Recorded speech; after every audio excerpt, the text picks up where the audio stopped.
سفیان نے بیان کیا، کہتے ہیں میں نے ابو موسیٰ سے سنا، کہہ رہے تھے ہمیں عمر بن عبید نے بدعت کا شکار ہونے سے پہلے حدیث سنائی۔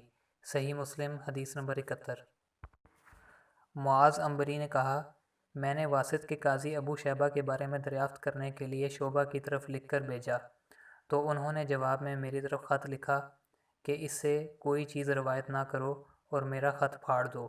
صحیح مسلم حدیث نمبر 72۔ عفان بن مسلم نے کہا، میں نے حماد بن سلمہ کو صالح مری کے واسطے سے ایک حدیث سنائی جو اس نے ثابت سے روایت کی تو انہوں نے یعنی حماد نے کہا اس نے جھوٹ بولا۔ اسی طرح میں نے حمام کو صالح مری سے ایک حدیث سنائی تو انہوں نے بھی کہا اس نے جھوٹ بولا۔ صحیح مسلم حدیث نمبر 73۔ ابو داؤد نے بیان کیا، کہتے ہیں شعبہ نے مجھ سے کہا، جریر بن حازم کے پاس جاؤ اور اس سے کہو تمہارے لیے حلال نہیں کہ تم حسن بن عمارہ سے حدیث روایت کرو کیونکہ وہ جھوٹ بولتا ہے۔ ابو داؤد نے کہا، میں نے شعبہ سے عرض کی وہ کیسے؟ تو انہوں نے کہا اس نے ہمیں حکم سے روایت کردہ احادیث سنائیں جس کی ہم نے اصل نہ پائی۔ کہتے ہیں میں نے عرض کیا کیا چیز روایت کی انہوں نے؟ تو انہوں نے جواب دیا، میں نے حکم سے کہا کیا رسول اللہ صلی اللہ علیہ وسلم نے شہدائے احد کی نماز جنازہ ادا فرمائی؟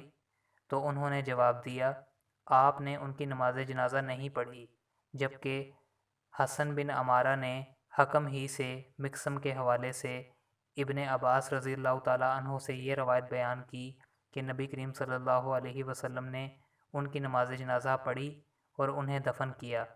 اسی طرح میں نے حکم سے پوچھا کہ آپ اولاد زنا کے بارے میں کیا کہتے ہیں؟ انہوں نے کہا ان کا جنازہ پڑھا جائے گا۔ میں نے پوچھا یہ روایت کس حوالے سے بیان کی جاتی ہے؟ کہتے ہیں حسن بصری سے، جبکہ حسن بن عمارہ نے کہا ہم سے حکم نے یحییٰ بن جزار کے حوالے سے یہ روایت حضرت علی رضی اللہ تعالیٰ عنہ سے بیان کی۔ صحیح مسلم حدیث نمبر 74۔ حسن حلوانی نے کہا، میں نے یزید بن ہارون سے سنا، انہوں نے زیاد بن میمون کا ذکر کرتے ہوئے کہا میں نے حلف اٹھایا ہے کہ میں اس سے اور خالد بن مہدوج سے کبھی روایت نہ کروں گا، اور کہا میں یزید بن میمون سے ملا، اس سے ایک حدیث سنانے کا کہا تو اس نے مجھے وہ حدیث بکر مزنی سے روایت کر کے سنائی۔ پھر کچھ عرصے بعد میں دوبارہ اس کے پاس گیا تو اس نے وہی حدیث مورک سے بیان کی۔ پھر ایک بار اور میں اس کے پاس گیا تو اس نے وہی حدیث حسن بصری سے سنائی۔ وہ یعنی یزید بن ہارون ان دونوں یعنی زیاد بن میمون اور خالد بن مہدوج کو جھوٹ کی طرف منسوب کرتے تھے۔ حلوانی نے کہا، میں نے عبد الصمد سے حدیث سنی اور ان کے سامنے زیاد بن میمون کا ذکر کیا تو انہوں نے اس کی نسبت جھوٹ کی طرف کی۔ صحیح مسلم حدیث نمبر 75۔ محمود بن غیلان نے کہا، میں نے ابو داؤد طیالسی سے کہا کہ آپ نے عباد بن منصور سے بہت زیادہ روایتیں لی ہیں، پھر کیا ہوا کہ آپ نے عطارہ والی روایت جو نضر بن شمیل نے ہمارے سامنے بیان کی ان سے نہیں سنی؟ انہوں نے مجھ سے کہا خاموش رہو۔ میں اور عبد الرحمن بن مہدی زیاد بن میمون سے ملے اور اس سے پوچھتے ہوئے کہا کہ یہ احادیث جو تم حضرت انس رضی اللہ عنہ سے روایت کرتے ہو کیا ہیں؟ تو وہ کہنے لگا، تم دونوں دیکھو کہ ایک آدمی گناہ کرتا ہے پھر توبہ کر لیتا ہے تو کیا اللہ اس کی توبہ قبول نہیں کرتا؟ ہم نے کہا ہاں۔ اس نے کہا، میں نے ان احادیث میں سے انس رضی اللہ عنہ سے کچھ نہیں سنا، نہ کم نہ زیادہ۔ اگر لوگ نہیں جانتے تو کیا تم دونوں بھی نہیں جانتے کہ میں انس رضی اللہ عنہ سے نہیں ملا؟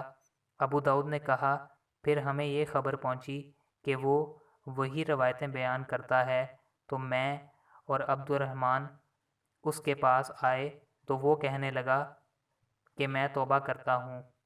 پھر اس کے بعد وہ وہی حدیثیں بیان کرتا تھا تو ہم نے اسے اس کے حال پر چھوڑ دیا۔ صحیح مسلم حدیث نمبر 76۔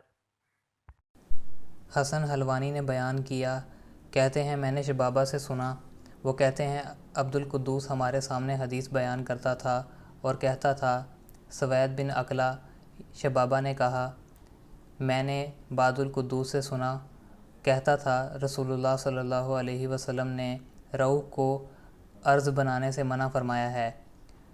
اس سے کہا گیا اس کا کیا مطلب ہے؟ تو اس نے کہا مطلب یہ ہے کہ دیوار میں سوراخ رکھا جائے تاکہ اس میں ہوا داخل ہو۔ امام مسلم نے کہا میں نے عبید اللہ بن عمر کوارری سے سنا کہہ رہے تھے میں نے حماد بن زید سے سنا وہ مہدی بن ہلال کی علمی مجلس منعقد کرنے سے چند دن بعد ایک آدمی سے کہہ رہے تھے یہ نمکین چشمہ کیا ہے جو آپ کی طرف سے پھوٹا ہے؟ اس نے کہا ہاں اے ابو اسماعیل آپ کی بات ٹھیک ہے۔ صحیح مسلم حدیث نمبر 77۔ عفان نے کہا میں نے ابو عوانہ سے سنا انہوں نے کہا مجھے حسن بصری سے کوئی حدیث نہ پہنچی مگر میں اسے ابان بن ابی عیاش کے پاس لے گیا تو اس نے اسے میرے سامنے پڑھا۔ صحیح مسلم حدیث نمبر 78۔ علی بن مسہر نے بیان کیا کہتے ہیں میں نے اور حمزہ زیات نے ابان بن ابی عیاش سے تقریباً 1000 احادیث سنی۔ علی نے کہا پھر کچھ عرصے بعد میں حمزہ سے ملا تو اس نے مجھے بتایا کہ اس نے خواب میں رسول اللہ صلی اللہ علیہ وسلم کو دیکھا تو وہ احادیث جو ابان سے سنی تھیں آپ کی خدمت میں پیش کیں۔ آپ نے ان میں بہت معمولی حصے 5 یا 6 حدیثوں کے سوا کسی چیز کو نہ پہچانا۔ صحیح مسلم حدیث نمبر 79۔ زکریا بن عدی نے کہا مجھ سے ابو اسحاق فزاری نے کہا بقیہ سے وہی احادیث لکھو جو اس نے معروف لوگوں سے روایت کی ہیں، وہ نہ لکھو جو اس نے غیر معروف لوگوں سے روایت کی ہیں، اور اسماعیل بن عیاش سے جو اس نے معروف لوگوں سے روایت کیں یا غیر معروف لوگوں سے کچھ نہ لکھو۔ صحیح مسلم حدیث نمبر 80۔ اسحاق بن ابراہیم حنظلی نے بیان کیا کہتے ہیں میں نے عبداللہ کے اصحاب میں سے ایک سے سنا انہوں نے کہا عبداللہ بن مبارک نے فرمایا بقیہ اچھا آدمی ہے، اگر یہ نہ ہوتا کہ وہ ناموں کو کنیتوں سے بدل دیتا ہے اور کنیتوں کو ناموں سے۔ وہ ایک زمانے تک ہمیں ابو سعید وحازی سے روایتیں سناتا رہا، ہم نے اچھی طرح غور کیا تو وہ عبد القدوس نکلا۔ صحیح مسلم حدیث نمبر 81۔ عبد الرزاق کہتے ہیں میں نے عبداللہ بن مبارک کو ایسا کرتے نہیں دیکھا کہ وہ کھل کر اپنی یہ بات کہہ دیں کہ فلاں جھوٹا ہے، سوائے عبد القدوس کے، میں نے انہیں خود یہ کہتے سنا کہ وہ جھوٹا ہے۔ صحیح مسلم حدیث نمبر 82۔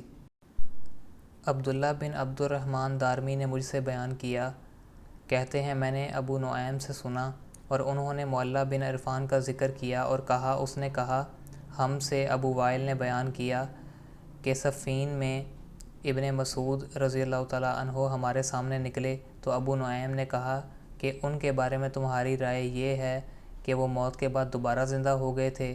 صحیح مسلم حدیث نمبر 83۔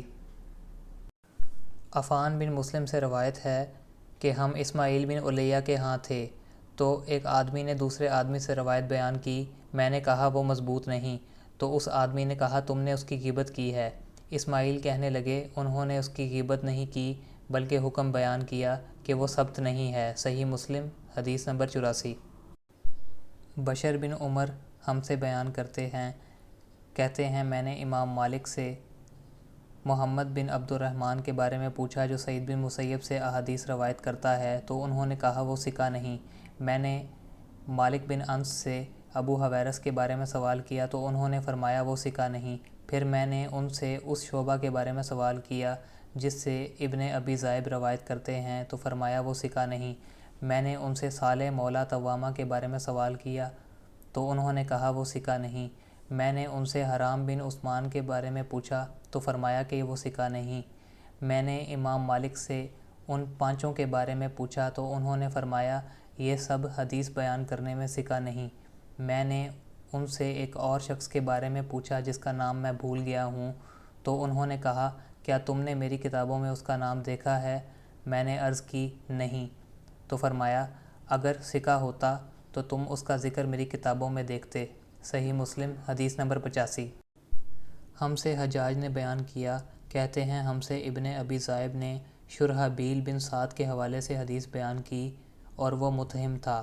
متہم کا مطلب وہ شخص جس پر شبہ ہو۔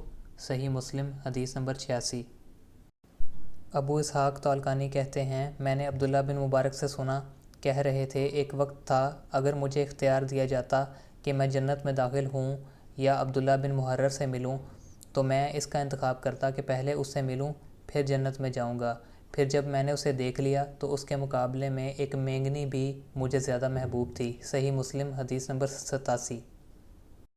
ولید بن صالح نے بیان کیا، ابو اسحاق نے کہا، عبیداللہ بن عمر نے کہا، زید یعنی ابن ابی انیسہ نے کہا، میرے بھائی یعنی یحییٰ بن ابی انیسہ سے روایت نہ لو۔ صحیح مسلم حدیث نمبر 88۔ عبداللہ بن جعفر رقی نے عبیداللہ بن عمر کے حوالے سے بیان کیا، کہتے ہیں یحییٰ بن ابی انیسہ جھوٹا تھا۔ صحیح مسلم حدیث نمبر 89۔ حماد بن زید سے روایت ہے، کہتے ہیں ایوب سختیانی کے سامنے فرقد کا ذکر کیا گیا تو انہوں نے کہا، فرقد حدیث کی مہارت رکھنے والا نہیں۔ صحیح مسلم حدیث نمبر 90۔